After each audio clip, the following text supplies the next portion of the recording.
Salut, je suis en train de me promener et sur le chemin, il y a plein de chicorées sauvages. La chicorée sauvage, elle se reconnaît facilement, on la trouve un petit peu partout en Europe, d'où elle est originaire. Europe, Asie, Afrique du Nord et en Amérique du Nord aussi où elle s'est naturalisée. La chicorée sauvage, elle a des fleurs bleues, mauves qu'on reconnaît assez facilement avec de nombreux pétales. Elle fait partie de la famille des astéracées. Elle a un air un petit peu dégarni comme ça.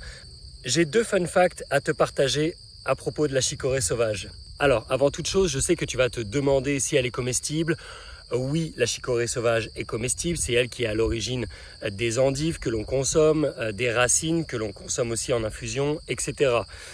Donc tu peux consommer les fleurs, les feuilles fraîches, marinées ou les racines en infusion, ça fait un très bon tonique. Les Cherokees avaient l'habitude d'utiliser la racine comme tonique. C'est aussi très bon pour le système nerveux. Mais c'est pas ça le sujet de cette courte vidéo. C'est deux choses assez étonnantes à propos de la chicorée. Premièrement, sache que les fleurs de la chicorée s'ouvrent dès l'aube et vont se refermer en général vers midi.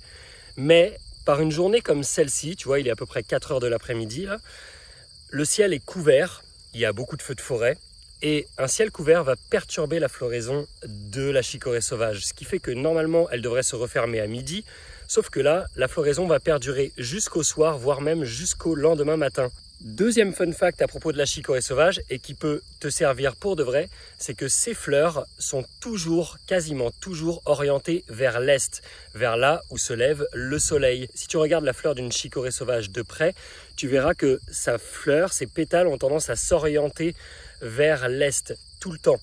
Regarde ici, c'est un bon exemple. Il y en a plein. L'est est par là. On voit très bien que les fleurs, une, deux, même celle-là, on voit, elle a tendance à tendre les pétales. Elles vont toutes essayer d'aller pointer vers l'est au maximum. Même si elles poussent de l'autre côté de la tige, elles vont orienter leurs pétales du côté de l'est autant qu'elles peuvent.